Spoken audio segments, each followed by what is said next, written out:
Dear students, welcome all of you. आप सभी का इस नए वीडियो में स्वागत है। जैसा कि लास्ट वीडियो मैंने आपको बोला था कि नेक्स्ट वीडियो में हम एटमॉस्फेयर के बारे में बात करेंगे, उसकी लेयर्स के बारे में बात करेंगे, फिर जो प्रोपिगेशंस थी, जो वेव्स की प्रोपिगेशंस थी, ग्राउंड वेव, स्काई वेव और स्पेस वेव, उसको हम उस डिटेल में स्टडी करेंगे।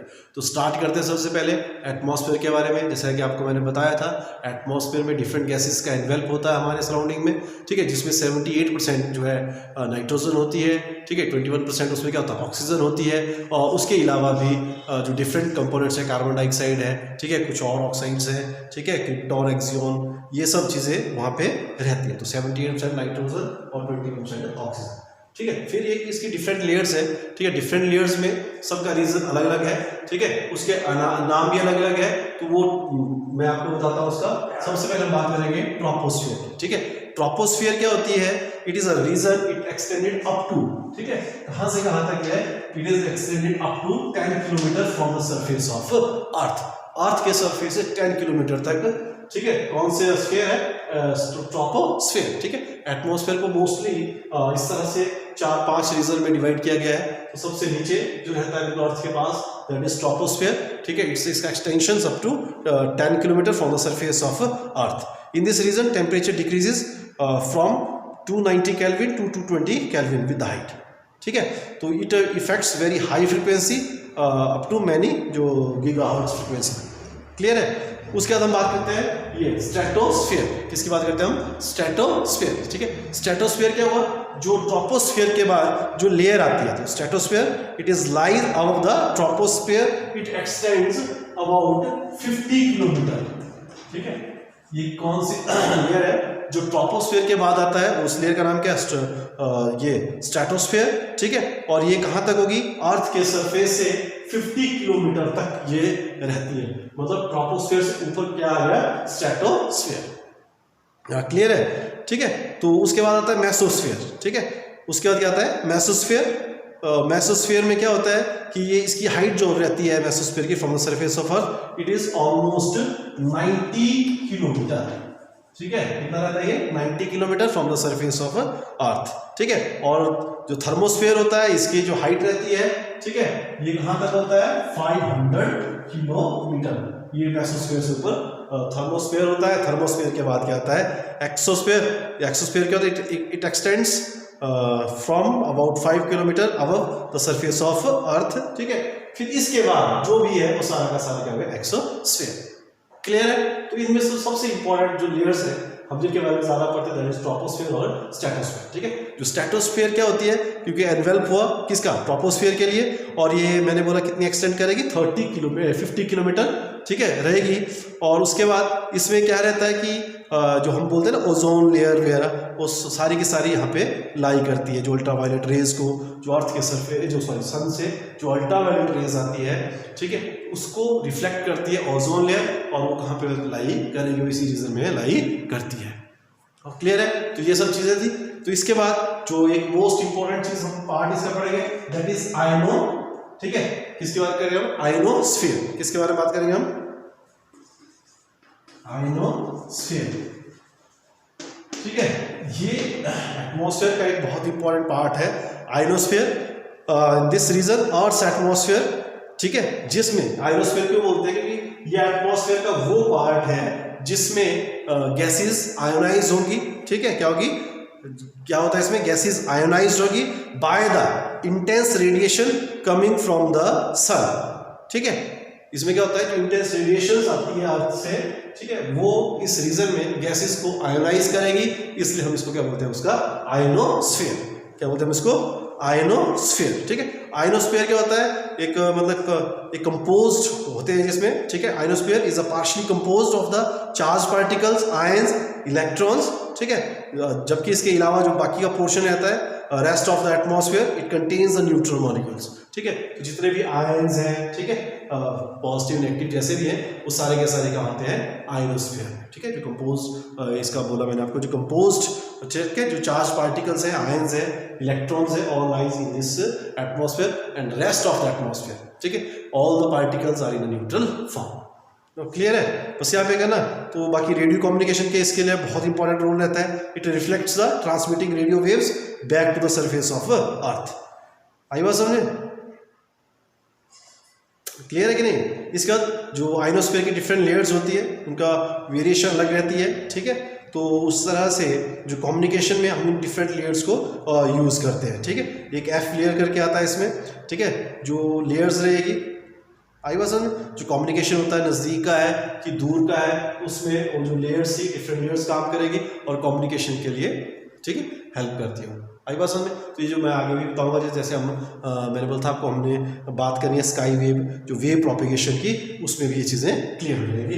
तो ये था एटमॉस्फेयर के बारे में। इसके बाद करते हैं प्रोपिगेशन के बाद ग्राउंड वेव और स्काई वेव और स्पेस वेव, ठीक है। अब क्या होता है ग्राउंड वेव? तो सिंपल सा है।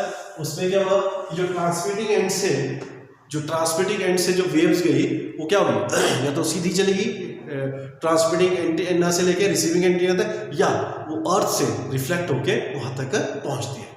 क्लियर है? उसके बाद क्या आता है कि उसके बाद आता है sky wave propagation. Sky wave में क्या होता है कि उसमें एटमॉस्फेयर इन्वॉल्व होगा, ठीक है। तो एक ट्रांसमिटिंग एंड से रेज जाएंगी, ठीक है, स्काई में, और वहां पे क्या होगा कि वहां से रिफ्लेक्ट होके, ठीक है, रिफ्लेक्ट होके फिर से कहाँ चलेगी? ट्रांसमिटिंग एंड की तरफ चली जाएगी। क्लियर है? फिर स्पेस वेव प्रोपिगेशन होता है। स्पेस वेव में प्रोपिगेशन में स्पेस वेव में क्या होता है कि इसमें कुछ एक वेव्स जो आइनोस्फीयर से रिफ्लेक्ट होके गई, ट्रांसमिटिंग एंड से रेज एटमॉस्फेयर गई, आइनोस्फीयर से रिफ्लेक्ट होगी, फिर कहाँ गई? रिसीविंग एंड की तरफ, या डायरेक्ट भी जा सकती है, या अर्थ से भी रिफ्लेक्ट होके जा सकती है। तो जो स्पेस वेव बोलेंगे उसमें ये रेज कहीं से भी जा सकती है, और जो एटमॉस्फेयर का जो पार्ट यूज करेगा दैट इज आइनोस्फीयर। क्लियर है यहाँ तक? तो ये सब चीजें थी। इसके बाद हम बात करते हैं, इसके बाद हाइट ऑफ ट्रांसमिटिंग एंटीना, ठीक है भाई। एक ट्रांसमिटिंग एंटीना की हाइट क्या होती है, कितनी होनी चाहिए ताकि ट्रांसमिशन अच्छा हो सके? क्लियर? तो हम निकालते हैं। हम मान लो यहाँ पे अर्थ के सरफेस पे ये एंटीना है, ठीक है। इसकी कितना रहेगा? इस तरह से जो मैक्सिमम डिस्टेंस इसे कवर किया वो किस तरह से आ गया? यहाँ, ठीक है। फिर आपने ना height of antenna h from the surface of earth at the centre of earth is O। फिर यहाँ से यहाँ तक क्या होगा? रेडियस। यहाँ पे क्या होगा? इसका रेडियस, ठीक है। जो ट्रांसमिशन है दैट इज यहाँ पे D1 और यहाँ पे क्या हो गया? D2, ठीक है। अगर बिल्कुल सेंटर में रहेगा तो उसका डिस्टेंस क्या रहता है? Almost same. तो आप हाइट ले लो A B, ठीक है, इसका C ले लो, इसको क्या ले लो? D ले लो, ठीक है। नाम आप कुछ भी ले सकते हो। इस तरह से इसका रहेगा, क्योंकि एक एंटीना से जो ट्रांसमिशन है इक्वल ही रहेगा, सभी साइड्स कैसा रहेगा? इक्वल रहेगा। क्लियर है? तो अब हमने क्या करना? सिंपल मैथ यूज करेंगे। अब यहाँ पे, ठीक है, ये यहाँ से सेंटर से आ गया, तो ये भी क्या हो उसका रेडियस ही होगा R, ठीक है। और ये क्या होता है आपको पता, जो लाइन जाए, ठीक है, सर्कल से स्फीयर के बॉडी से, वो क्या कहते हैं हमेशा टेंजेंट टूवर्ड्स रेडियस। उस हिसाब से O B D ये क्या बन गया? क्या बन गया? Right angle triangle. हम क्या करेंगे? We will use a Pythagoras theorem. So it becomes O B का square is equal to O D का स्क्वायर प्लस D B का स्क्वायर। सो O B का square that is R plus H का square is equal to O D R square plus D square, ठीक है। अब इसका क्या करना आपने? ऊपर करिए, एक्सपेंड करें इसे। ए स्क्वायर और बी स्क्वायर का फॉर्मूला लगा दें। So it becomes R square plus X square plus 2 RH is equal to R square plus D square. अब इसे सॉल्व करें, आर स्क्वायर साथ कैंसिल।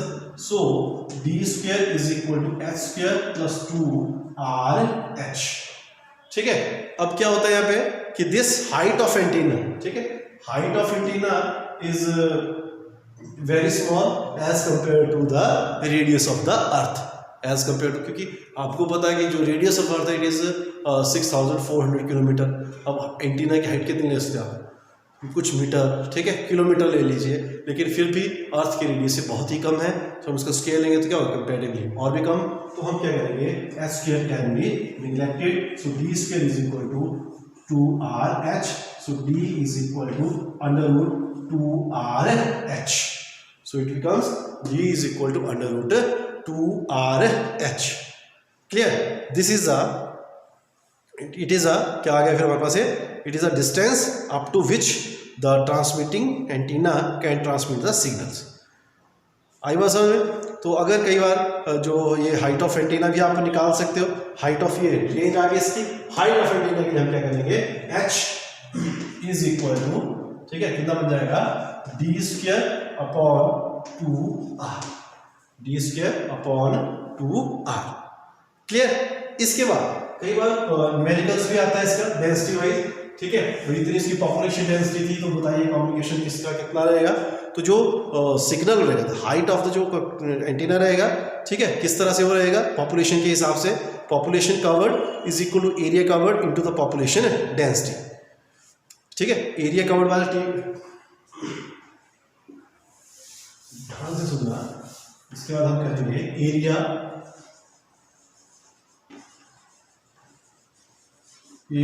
कवर, ठीक है। एक एंटीना कितना एरिया कवर करता है, that is pi d square, ठीक है। तो d कितना हो गया, pi d square, this is 2rh, so it is equal to 2 pi rh, it is equal to 2 pi rh। Clear? और जो पॉपुलेशन कवर हुआ, ठीक है, पॉपुलेशन कवर न्यूमेरिकल में दिया था पॉपुलेशन कवर करने के लिए, उसमें क्या होता है, एरिया कवर, ठीक है, एरिया कवर्ड, ठीक है, इनटू पॉपुलेशन डेंसिटी। क्या आ जाएगा, area covered into population density into population density, ठीक है।